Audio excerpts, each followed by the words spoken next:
तो आज हम देखेंगे कि हम इंटरसेप्ट को कैसे यूज कर सकते हैं और ये भी देखेंगे कि इसकी जरूरत हमें क्यों पड़ती है। तो यहाँ पे जैसे आप देख रहे हैं कि हमने एक यूआरएल को विजिट किया है और उसके नीचे अगर आपको नजर आए XHR एंड देन गेट 200, तो ये हमारी जो एपीआई है ये हिट हुई है और इसके अगेंस्ट हमारे पास कुछ डाटा रिसीव हुआ है। ये हमारा एक्चुअल पेज है और इसका यूआरएल हिट करने पे हमें XHR में 200 गेट हुए। पेज में जितने भी ऑब्जेक्ट्स या जितना भी डाटा है उसको कैप्चर करने के लिए हम इंटरसेप्ट को यूज कर सकते हैं। तो इंटरसेप्ट ऑलरेडी जो आपके डाटा हिट हो चुका है, जो आपने रिक्वेस्ट कर ली हुई है, उनको कैप्चर करने के लिए यूज होता है। अब इंटरसेप्ट करने के लिए हमें क्या करना पड़ता है, cy.intercept। देन अब आपने यहाँ पे मेथड प्रोवाइड करना है। आप बेसिकली गेट की कॉल को रिसीव करना चाह रहे हैं।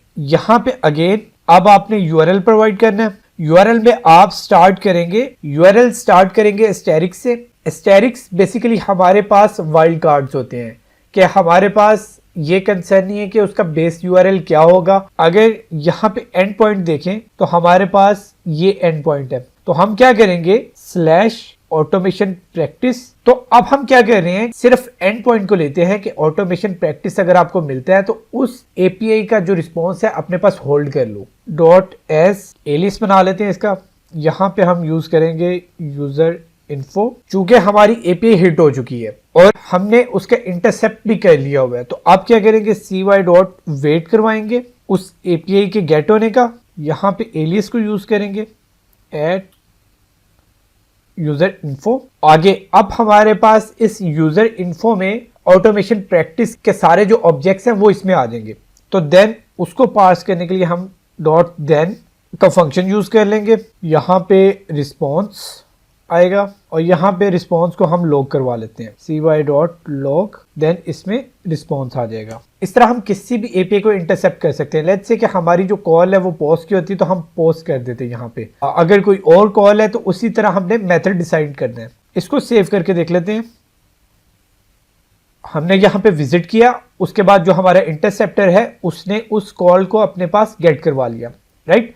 गेट करवाने के बाद यहाँ पे उसने वेट करवाया, वेट करवा के उसने उसको लॉग करवा दिया है। और अगर यहाँ पे आप मूव करें राइट साइड पे, तो राइट साइड में ऑब्जेक्ट में आए, यहाँ पे आपको वो सारी कॉल नजर आ रही है कि हमने रिक्वेस्ट में क्या भेजा था और हमें रिस्पॉन्स में क्या मिला है।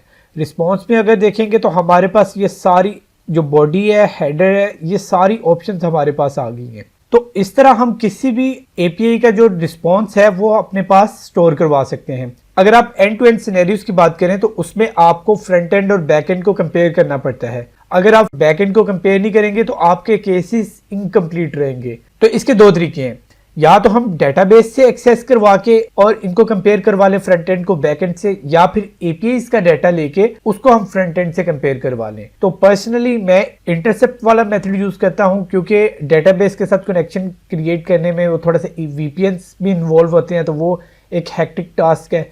तो मैं एपीआई के थ्रू अपनी कंफर्मेशन लेता हूं। तो नेक्स्ट वीडियो में मैं आपको एक्सप्लेन करूंगा कि हम ये किस तरह अचीव कर सकते हैं, जिसमें हम बैक एंड और फ्रंट एंड को कंपेयर करेंगे और उस पर असर्शंस अप्लाई करेंगे।